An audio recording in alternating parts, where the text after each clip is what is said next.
Well, even local police authorities are discussing conspiracies here, and they're absolutely right for it. Is this guy part of a conspiracy? Is he a lone gunman? If he's a lone gunman, President Trump is that much safer because we have him. But if he's part of a conspiracy, then this whole thing really takes on a very ominous tone. This is we just had the second attempt on Donald Trump's life, as he has more attempted assassinations than Kamala Harris has interviews during this very tumultuous 2024 political cycle. As, just like the last one, there's some very glaring questions to what was going on here. Some assertions I want to make with what looks like an absolutely very dangerous and cornered animal that's probably going to lash out once again in between now and November 5th. I want to talk about that as, of course, the memes are coming in, and they're pretty spicy and great, like this one.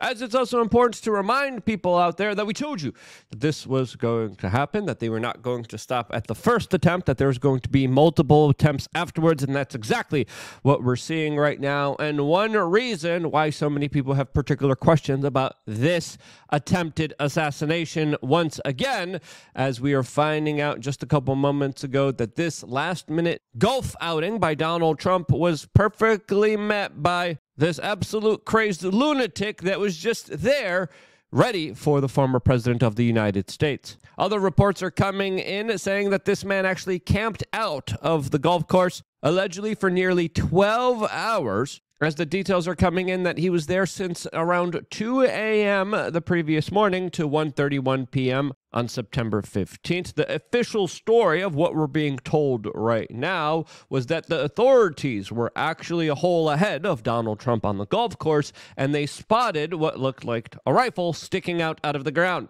We heard stories that there was an engagement, an exchange of fire, that in the very beginning stages of all of this, the corporate media decided to, of course, describe as just a skirmish that happened outside of Mar-a-Lago. Not the details of what we know now, and that there were additional shots being fired at the former president of the United States, which, according to some sources, was grabbed and tackled by Secret Service agents and then temporarily brought to a room for his own personal protection where no one was able to get to him. This as in Florida. They have a lot of very interesting rules here that allow a lot of public information to come out about arrestees, their criminal past, their history. This is why you always have the famous Florida man moniker, since, of course, a lot of the arrest records are automatically released and are made public. It's not just that Florida people are extra special or crazy. Well, okay, yeah, they're a little extra special, as, of course, I'm a Florida man myself, and Polish Florida man at that. Anyway, I digress, as the Martin County, Florida sheriff just came out in a press conference and described some of the questions that he had about this entire matter, which he's not being quiet about. This as the Federal Bureau of Investigations is now investigating this, as the local sheriff here definitely isn't quiet about his understanding and findings about this entire matter.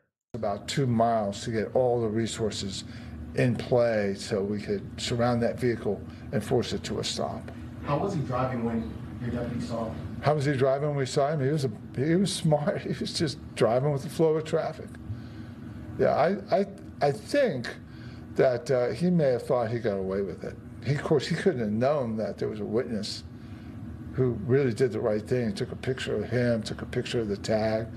That he may have thought he got away with it. Of course, he couldn't have known that there was a witness who really did the right thing, took a picture of him, took a picture of the tag. He was just going to drive himself back to wherever he came from.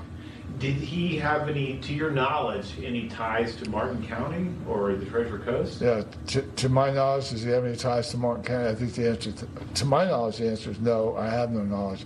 I think what we're finding out, he's not from this area, which of course raises the bigger question is, how does a guy from not here get all the way to Trump International, realize that the president, former president of the United States, is golfing and is able to get a rifle in that vicinity?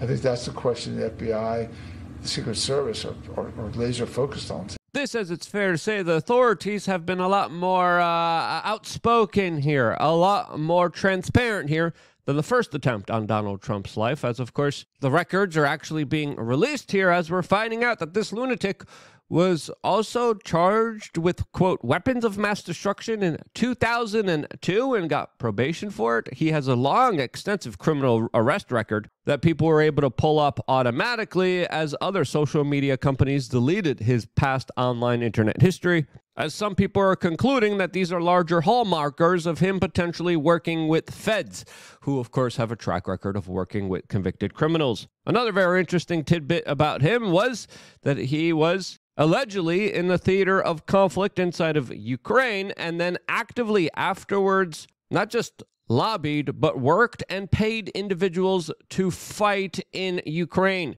as it looks like he had extensive, strong ties to the Ukrainian military, which we know the intelligence agencies are playing a key role here when it comes to recruiting and helping them fight the Russians. As a lot of people are saying, the fact that he spent months fighting in Ukraine, the fact that he pays people to go there and fight for Ukraine highlights clear ties to U.S. military and intelligence circles, as he was also actively seeking recruits from Afghanistan that were fleeing the Taliban and then tried to implement elaborate plots in order to send them to Ukraine, as there was efforts to buy passports through Pakistan. Again, this guy was even in a propaganda commercial for the Azov battalion, and we'll get into that in a little bit, as of course the media response to all of this was also very telling. I have a long list of questions that I have about this particular event, but before getting into any of that, we wanted to tell you about the sponsor of this YouTube video, and that of course is DeFi.tech, a company with some really amazing products that is trading under the OTC symbol as DEFTF, and honestly has a very bright and amazing future under the potential Donald Trump presidency, as following Trump's assassination attempt, again, he is not startled, he has not stopped, and he's planning to make a major announcement surrounding the World Liberty Financial Crypto Exchange, as Donald Trump is promising to do more for the crypto and Bitcoin community than any other president in recent history. Again, there's not a lot of history here. There's a lot of government trying to stop this latest technological advancement, and DeFi is on the forefront of expanding a lot of those capabilities that will thrive under a Donald Trump administration that a lot of people believe now is guaranteed after they just tried to take him out for a second time. The last time we told you about DeFi technologies, their stock went up dramatically, and you can look at the previous video that we did. Look at the timing and look exactly at the markets here, and the people who listened to us are very happy that they did, as some people are saying that Bitcoin could hit 125,000 a Bitcoin by the year's end if Donald Trump becomes the president of the United States. Other people are predicting $75,000 per Bitcoin if Harris wins, as a lot of people are expecting a new all-time high for crypto and Bitcoin, as the old financial system isn't really doing that well. This says the U.S. Federal Reserve will be cutting interest rates this Wednesday, which is expected to kick off a cycle of incremental rate cuts, leading to, of course, a weaker dollar. And we are already seeing signals around that, specifically when it comes to gold, that is also increasing in price here, as of course it just jumped to a record high, as a lot of people are saying it's only a matter of time until Bitcoin follows gold. As this year, on my birthday, July 27th, I actually got to sit down and listen to Donald Trump's pitch about what he would be doing to the Bitcoin community with Ron Paul, by the way. That was a great way to spend my birthday, as we listened to Donald Trump talk about common sense, as Donald Trump made statements like this. September 16th, for the launch of World Liberty Financial, we're embracing the future with crypto and leaving the slow and outdated big banks behind. As Donald Trump's son also declared, crypto is the future, quote, I'm all in. And that's one of many reasons why when DeFi Technologies reached out to me under DEFTF, I was like, yeah, absolutely, since of course they are a company that a lot of people in the crypto industry are very bullish on. As of course, when I told you about DeFi in June, the price per share was about $1. Today, it is north of $2, as many people say that the valuation is still cheaper right now than what it is expected to, of course, be. This as Donald Trump made it very clear that the United States must lead in the crypto industry, and it will do it through innovation, excelling, and outcompeting China, not just by fighting China, as this is an approach that, of course, was absolutely greeted with a lot of people at the Bitcoin conference celebrating and cheering it on. as Donald Trump specifically said cryptocurrency will be mined, minted, and made in America. As so far, the Donald Trump presidential campaign has already received nearly $25 million from the cryptocurrency Bitcoin community, as the crowd erupted with Donald Trump talking about how he would fire Gary Gensler, as the Kamala Harris and Biden administration has been very tough on innovation, very tough on cryptocurrencies and Bitcoin, as even if they win, even if they decide to, of course, go after the innovation here, it's important to note that DeFi has a lot of really interesting technologies and licenses in Europe that would still allow it to, of course, prosper. As, of course, I've been talking about this community for about 15 years now, and the people within it, the innovation, the companies, the ingenuity, is absolutely incredible. And with Trump declaring no central bank digital currencies, with Trump talking about financial freedoms, announcing that he's going to be implementing drastic deregulations within the first 100 days of his second term, it only makes sense to partner up and work with DeFi technologies. And that's one reason why I see this as a win-win for everyone. This, as Eric Jackman on Twitter describes DeFi technologies as the next Carvana, listing specifically the many reasons why he is very bullish on this company, and why you should probably check them out yourself. And we appreciate the opportunity to be able to work with innovative, awesome companies that do really cool things, as truly being on the forefront of this for the past 15 years feels absolutely incredible. And that's why you should check out DeFi Technologies, as we will have more information about them, including this tweet down in the description below. And let's be honest here, because of this kind of uprooting, upending of the old financial system, which is kind of crippling, which is kind of, teetering on just collapsing at any moment in time, since we are $34 trillion in debt.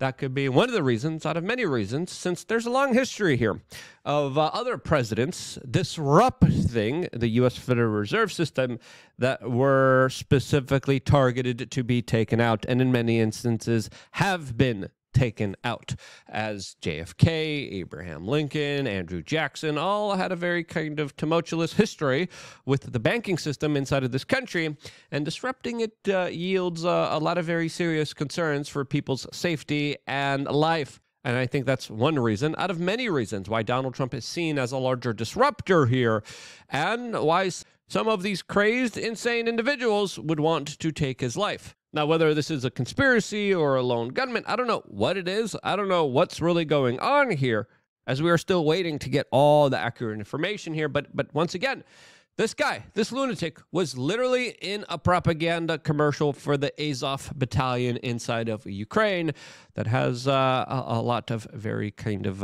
serious allegations against it. Most of the action is to appeal to what leaders, what organization. Now, looking at this man further, there is a probability here that there was some kind of larger conspiracy, as the police authorities were even talking about that. But to be completely intellectually honest, we also have to admit here that there's a larger possibility that this could just been one crazy person, and there could have been, once again, which is very hard to believe, another major flaw from the Secret Service that didn't look at the perimeter or didn't secure the perimeter where Donald Trump routinely is. Now, again, to believe that, I automatically have my doubts here, since I even understand festivals like Burning Man prevent people from being able to, of course, enter it. You're telling me this guy was able to enter the perimeter, stay there for multiple hours, according to the latest information we're getting, with a rifle, and still not have any kind of tripwires, not have any kind of alarms go off, not have any kind of concerns? You're telling me people could go up to the President of the United States with a rifle once again to where he routinely is? Again? And again, it's just very difficult to buy that particular story, as it's fair to say that the FBI probably had him on the radar, and there was probably some kind of larger connection with the intel agencies here, especially with his doings, with his larger efforts inside of Ukraine, efforts that were very dangerous, efforts that involved life or death, that involved something that would raise a lot of red flags if there wasn't any kind of participation, communication, or direct assistance with the U.S. government with. The average Joe can't just be like, yo, we're hiring foreign mercenaries to go in Ukraine. Where did you get the money from? Where'd you get the permission? The average Joe doesn't just try to get fake passports in Pakistan without raising some red alarms, okay? So this guy was absolutely, in my opinion, in the vicinity of the federal authorities that probably had an eye on him. Now, what was there? Was there a deeper collaboration? Was there a deeper effort? I don't know. We'll wait to see and find out what actually happened here. But the fact that this man recruits to fight people in Ukraine, huge red flag. The fact that he was commissioned by the Ukrainian government, which is essentially on the strings of the CIA and the intel agencies, also major red flag. The fact that he randomly knew Trump's location, another major red flag. The fact that he was able to be within the perimeter of Donald Trump, major red flag. Another red flag. How did he survive a shootout with the Secret Service? How? Was it another DEI agent that didn't know what they were doing? I don't know. How was this guy able to almost get away with it if it wasn't for a concerned citizen taking a photo of him? As of course, he was very close towards never being caught, ever. If it wasn't for one private citizen that literally was taking photos. As I don't know what to think of here, but automatically the media cover-up, even before the average Joe knew what was going on here, is very suspicious. What do you think is going on here? Do you think this was just a crazed lunatic acting on his own? Or do you think there was some kind of larger conspiracy here afoot? Let me know down in the description below. I wouldn't be here if it wasn't for you guys watching and subscribing and sharing this video with your friends and family members. And truly, just copying and getting it out there to your friends and family members really does mean a lot to us. Get this video out there to the general public. And if it wasn't for you guys doing that, I wouldn't be here. And that's why you guys doing that for the past 20 years for me means the world to me, and why I try to end every broadcast by saying, I love you guys. Stay tuned for more here on youtube.com/wearechange.